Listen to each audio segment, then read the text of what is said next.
going to make a conditioner with BTMS, water, oil and kelp powder.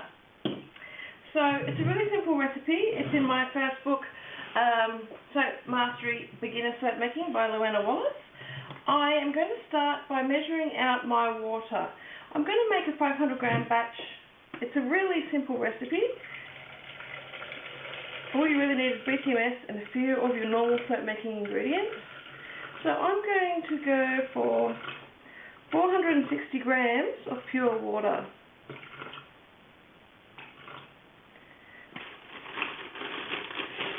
So I have 25 grams of BTMS with 500 gram batch of conditioner.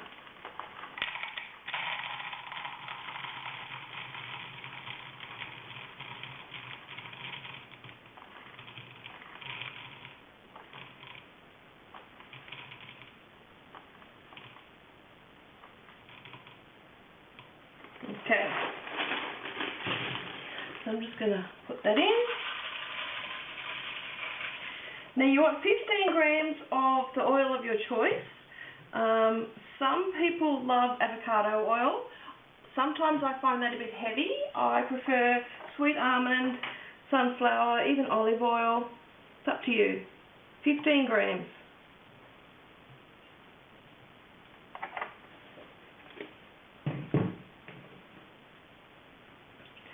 And I'll put the glycerin in at this point as well, 10 grams.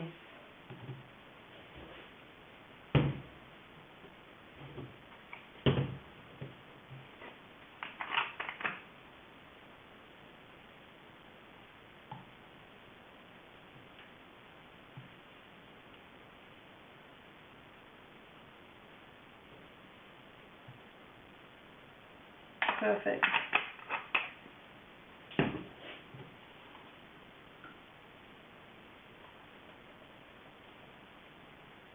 Sodium lactate can be added now or can be added later. The kelp powder is delicate. I want to add that at the end. Anything delicate, like your essential oils, you want to add at the end. Anything that's heat sensitive. Anything else you can add up front. That's about a teaspoon. Give it all a bit of a stir together. Now, I don't have any apple cider vinegar handy, so I'm just going to use coconut vinegar in its place. I think I could add that now, it wouldn't hurt.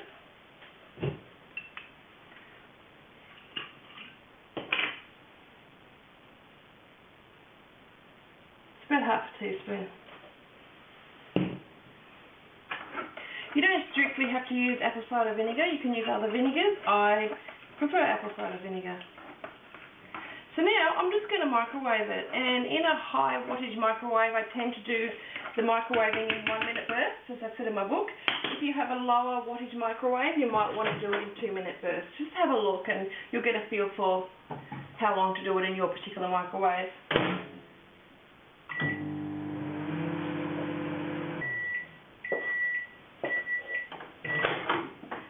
Okay, let's have a look. It's been in there for about 4 minutes now. And you can see it's starting to really dissolve.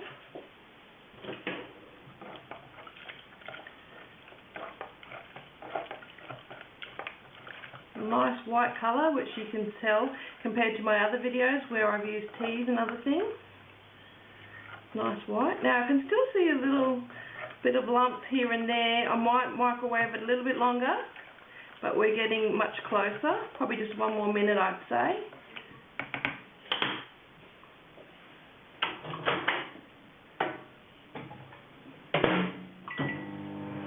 What I'm going to do now, I'm going to make up a little mixture with my kelp, some spearmint essential oils and some green mica. Now, I've always used liquid colorants to colour my hair products. I'm not sure if mica's going to work, but we'll find out together.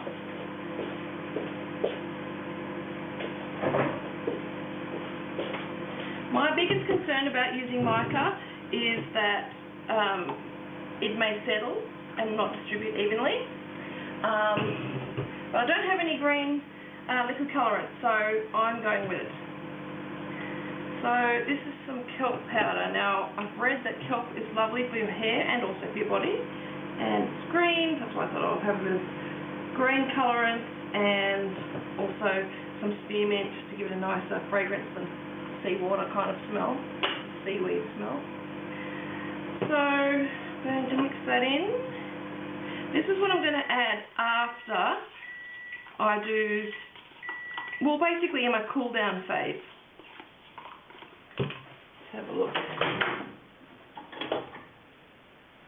It's looking nice and frothy. When we cook this, when we blend this with a stick blender, and as it cools it will thicken up, but I think that's enough heat for now. I'm going to start blending it.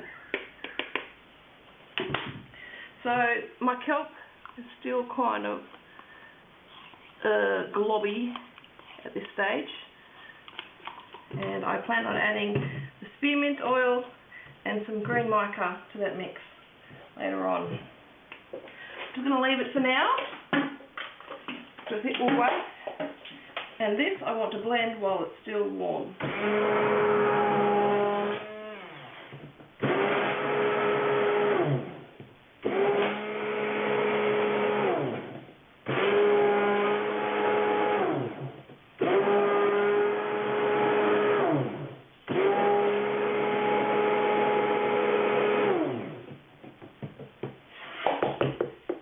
Starting to look very frothy after just a very quick go with the stick blender.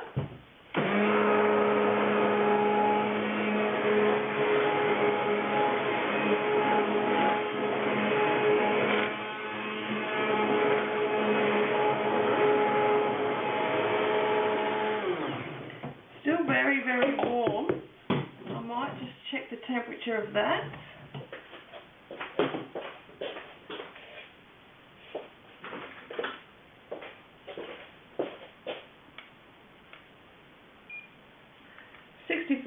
Celsius. While that is cooling a little, I will come back to it with a stick blender. I will attend to my post-blend mix, if you want to call it that. It seems to have dissolved a little bit better. This is the first time I'm working with kelp, to be honest. So this video really could go horribly wrong. Let's hope it doesn't. I'm making conditioner, so there shouldn't be any soap gremlins out. Okay, so spearmint. Nice fragrance. I'm going to do about 20 drops, roughly, here or there. I like using my essential oils in my hair products or in my hot process soap because they don't flash off with a high temperature. So whenever I'm making something hot process or conditioner, that's when I like to get my essential oils out because I can. Basically, I'm going to start with a tiny little amount of this green mica. Ooh, it's beautiful.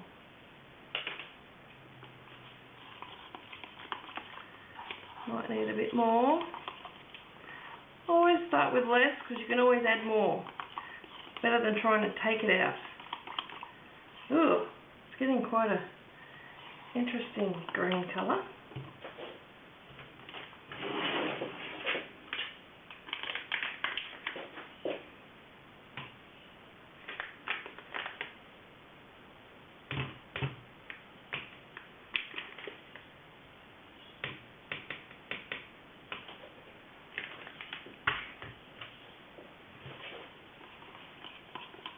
Still very clumpy.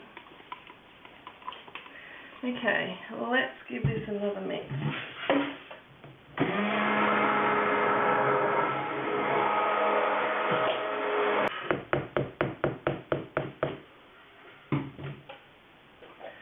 I might leave that to cool a little bit and come back to it. Now right away I can tell that this has started to thicken and cool down. You can see the consistency has changed somewhat. So I'm going to test the temperature. 48. Still a little warm. I'm going to give it another stir with the blender.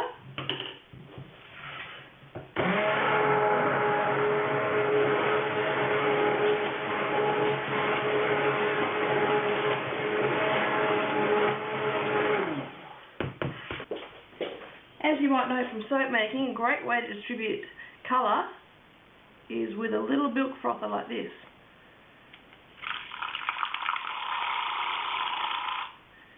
It's a bit excited, this one.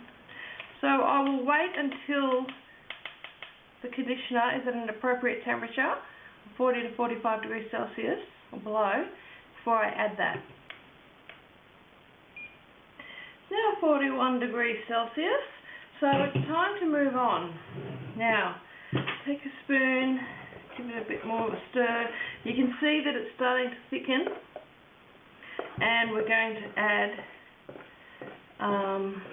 what we put in here, which is our mica, our spearmint essential oil, and our kelp, plus a little bit of water. Now, before I do that, I'm going to add in our preservative. I think it'll get better distribution if it's dissolved firstly in that small amount of solution. So I'm using Suticide A, so I'm going to use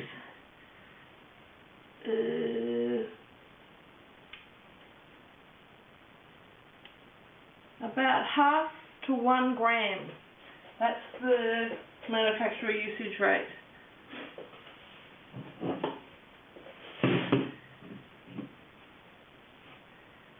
Again, I need my mini scales.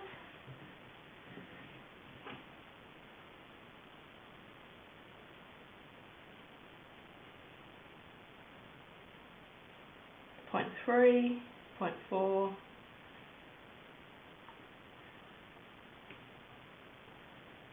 0.5. Okay. So I'm just going to stir through my preservative through that mini solution first. And now I'm going to add it to the main batch. Beautiful green. Okay. Now I'm hoping for good distribution of the colour. Can always add a bit more mica if we need to. I think if I give it a stick blend, it'll blend even better. Just crossing my fingers that the mica distributes well enough that it looks nice. One homogeneous looking colour. Let's have a go.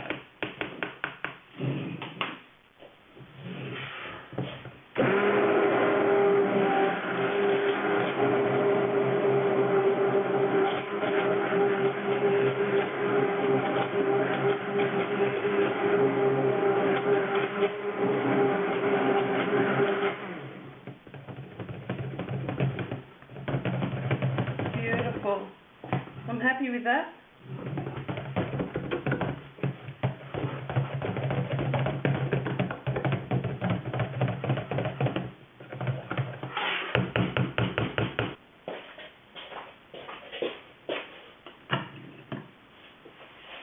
And I'm simply going to pour it into the bottle.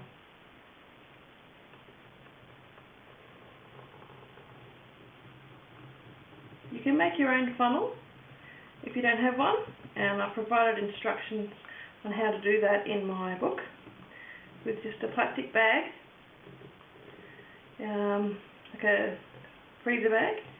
You can use it as such.